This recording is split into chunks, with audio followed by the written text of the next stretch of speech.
Hi winners, this is PK Ghoshal, your motivational coach and also a teacher. कई लोग मुझे पूछते हैं, कई बार कई बच्चे ने पूछे हैं, मेरे स्टूडेंट्स ने पूछे हैं, कई मेरे ऐसे स्टूडेंट हैं जो नौकरी कर रहे हैं आजकल, वो भी हमसे पूछ रहे हैं कि सर क्या करना चाहिए जो सामने वाला बड़े ही रूड, बड़े ही एरोगेंट और बड़े ही बदतमीज़ किस्म के व्यक्ति हो। तो सीधी सी बात है, ऐसे लोगों से डील करना कोई नहीं चाहता, पर हकीकत ऐसी बन जाती है कि इस तरह के लोगों के सामने डील करना पड़ता है। इनसे डील ना करके हम कहीं जा भी नहीं पाते। कई बार ऐसा देखा है कि जीवन की रेन बसेरे में ऐसे लोगों से मिलना ही पड़ रहा है हमको। तो आज हम यहाँ पे कुछ टिप्स बताऊंगा, कुछ पॉइंट्स बोलूँगा, how to deal an arrogant person. एक उस तरह के मतलब लोगों से कैसे डील करना पड़ता है। तो शुरुआत में एक बात बोलते हैं, ये लोग थोड़ा साइकोफेंट होते हैं, थोड़ा सा मशीन जैसे होते हैं, थोड़ा सा रोबोट जैसे होते हैं। ये लोग नाम के और वास्तविक इंसान हैं, दिखने में इंसान है, पर असल में इनका कैरेक्टर में कोई इंसानियत नाम की चीज़ नहीं होती। They are just like robots. तो आप खिलौने के साथ, मशीन के साथ जैसे बिहेव करते हो, इनके साथ बिल्कुल वैसा कुछ करना पड़ेगा। तो पॉइंट में आने से पहले एक छोटी सी रिक्वेस्ट, यदि मेरी बातें पसंद हो तो मेरी वीडियो को लाइक कर दी जाए और मेरे चैनल को सब्सक्राइब कर दिया जाए। और कोई भी अगर आपके दोस्त हो या भाई बंधु हो जिसको मेरी कंसल्टेंसी की ज़रूरत पड़ती है, ये तो फ्री है भाई, मेरा यूट्यूब में जो भी है, उनसे भी ये शेयर किया जाए ताकि वो भी अपना कोई लाइफ का प्रॉब्लम उसको ठीक कर सकें। और अगर मुझसे कोई सोल्यूशन आप लोग चाहते हैं तो एकदम बेझिझक मेरे कमेंट्स में लिख दें, I will try to make a video on that. तो सबसे पहला स्टेप, रूड यानी कि एरोगेंट, बढ़िया से बोलें तो बदतमीज़। ऐसे लोगों से डील करने का सबसे पहली बात जो है, भाई कम से कम बात करो, कम से कम मिलो, और जितनी बात बनेंगी सारी की सारी बातें होंगी काम की बातें। तो कम से कम बात और काम की बात, आगे कुछ नहीं। भाई सीधी सी बात है, हम अपने रेपुटेशन बनाएंगे, हम अपने रेपुटेशन बनाएंगे, ठीक है। तो इसमें क्या होगा, बंदा थोड़ा सा संवर जाएगा, थोड़ा समझ जाएगा कि नहीं, ये ऐसा नहीं है जैसा हम इसको सोच रहे हैं, ये कुछ और है। सीधी सी बात है, ये बात उनके कानों में बढ़िया से घुस जाएंगी, उनका दिमाग दिल में पूरी तरह से बात काम करेगी। तो क्या करना हमको, बहुत कम बात करेंगे, जितना कम उतनी ही बात करेंगे, आगे कुछ नहीं। तो ये मेरा पहला पॉइंट। तो पता कैसे चलेगा, पहले तो बदतमीजी करेंगे, चुपचाप सह लो, पहले चुपचाप सह लो, पहली मुलाकात फिर बात। और बात का क्या है, ये पहला टिप। तो टिप नंबर 2, सेकेंड सोल्यूशन क्या है, भाई अपनी बाउंड्रीज क्लियर कर दो। सीधी सी बात बोल दो कि भाई मैं ये हूँ, ये मुझे पसंद है, ये मुझे नापसंद। कृपया आप उस मतलब मेरी नापसंदी को या फिर मेरी लक्ष्मण रेखा को ना लांगे। ये सबके लिए भलाई इसी में है। एकदम क्लियर कट बात होनी चाहिए, बहुत कम बात, बहुत कम शब्दों में होनी चाहिए, चाहे वो व्यक्ति आपके बॉस क्यों ना हो, चाहे वो व्यक्ति आपके ऊपर कोई सुपीरियर क्यों ना हो।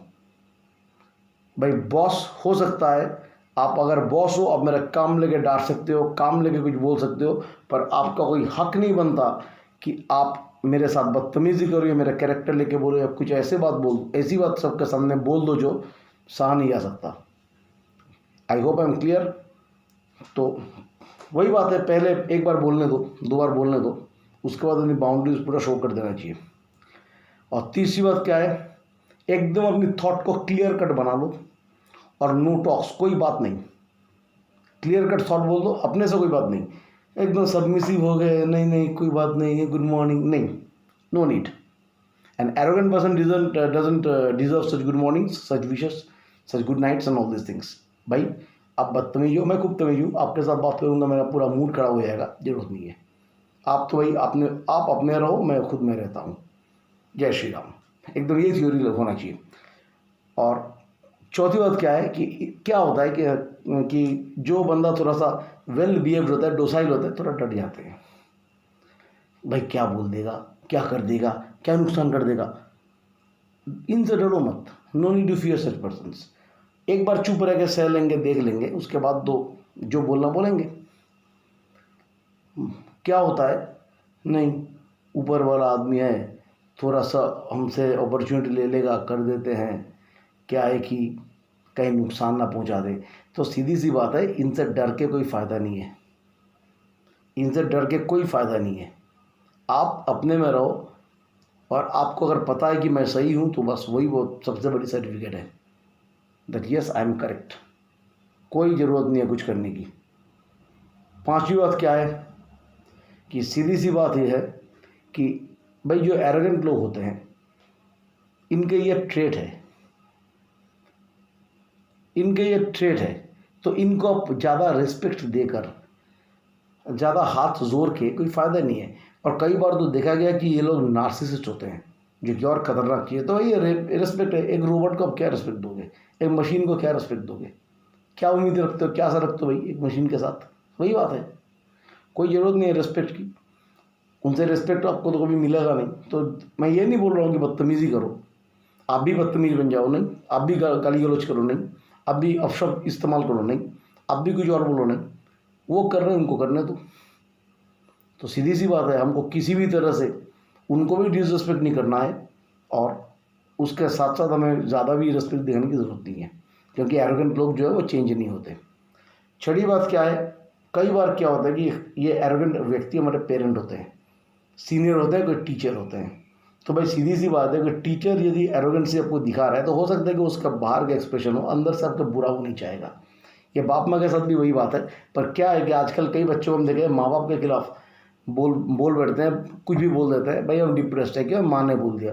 अरे भाई माँ नहीं बोलेगी तो कौन बोलेगा तुमको? भाई माँ बाप तुमको नहीं डांटेंगे गलत करोगे तो, उसमें भी दोष, तो ये गलत बात है।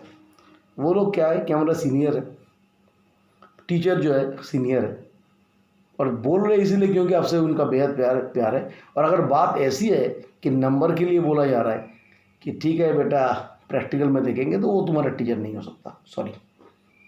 तो ये तो दुर्भाग्य है कि ऐसे भी कई टीचर्स होते हैं जो इस तरह के काम करते हैं, but I don't consider them as teachers.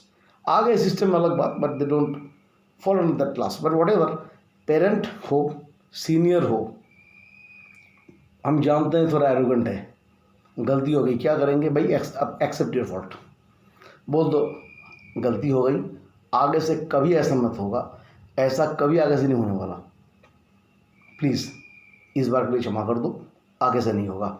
And also make it a point that you don't repeat it, आप इसको रिपीट भी मत करो, है ना। अब last but not the least, ऐसे व्यक्ति यदि आपके बॉस है, टीचर है, थोड़ा झेल लो। मैंने कई बार क्या होता है, कई लोग बोलते हैं कि सर बॉस है, नौकरी छोड़ नहीं सकता हूँ। तो सीधी सी बात है, नौकरी छोड़ नहीं सकते तो झेलो, पी लो विष, क्या कर सकते हो, थोड़ा सा शंकर भगवान बन जाओ, पी लो। और सीधी सी बात तो यह है कि एरोगेंट व्यक्ति की अगर बात करें, ये लोग अपने को चेंज नहीं करेगा, तो इनसे इतना डरने की कोई ज़रूरत नहीं है। पर अगर ऐसी बात है कि बॉस है, टीचर है, हाथ में फ़िलहाल कोई ऑप्शन नहीं है टॉलरेट करने की सिवा, तो टॉलरेट करना पड़ेगा, उनकी नेगेटिविटी को टॉलरेट करना पड़ेगा, क्योंकि उनकी नेगेटिविटी आपके जॉब डिस्क्रिप्शंस होंगे। खास करके मैं तुम्ही को बोल रहा हूँ अरमान, क्योंकि रिक्वेस्ट तो तुमने किया था वीडियो के लिए पर्सनली। तो जो भी है, तो ये बात हमको थोड़ा सा देखना पड़ेगा, और झेल लो, सह लो। और जब सह नहीं पाओगे तो करना क्या है, you just get your job done, don't think too much about that, don't be very much heavy, no need to be heavy. ऐसा नहीं होना चाहिए कि उन्होंने कुछ डांट डपट दिया, कुछ बोल दिया जो हमको नहीं मतलब सुनना चाहिए। हम रात को घर आए और सीलिंग देखते देखते सोचते रहे। तो मैंने पहले एक बार बोला था, बहुत पहले एक वीडियो में, कि हमको लोड नहीं लेना है, हमको आगे बढ़ना है, हमको जीतना है। और स्वामी जी तो कहते ही हैं, आई मीन स्वामी विवेकानंद तो कहते हैं कि man can do anything and everything in his life. तो भाई हम भी मैन है, मतलब इंसान है, कुछ भी कर सकते हैं जीवन में, उद्देश्य हमारे जो अच्छे हैं। और last but not the list, this people are simply robots, जो मैंने बोला साइकोफेंस है। झेल लो जब तक झेल सकते हो, बेटरमेंट आएगा तो सीधा एकदम वहाँ से उगरंचू हो जाओ, क्लियर, एकदम रघु चक्कर हो जाओ वहाँ से, जब मिले तो, और ना मिले तो सह लो, कोई दिक्कत नहीं है। तो बस मैं यही 6 बात मुझे करनी थी regarding arrogant teachers, sorry regarding arrogant persons, rude persons जिनको हम बदल नहीं सकते हैं, और हमारे ज़िंदगी के दर बदर ये लोग घूमते रहते हैं जीवन की राह में, जीवन के रेन बसेरे में कई बार ये लोग आ जाते हैं।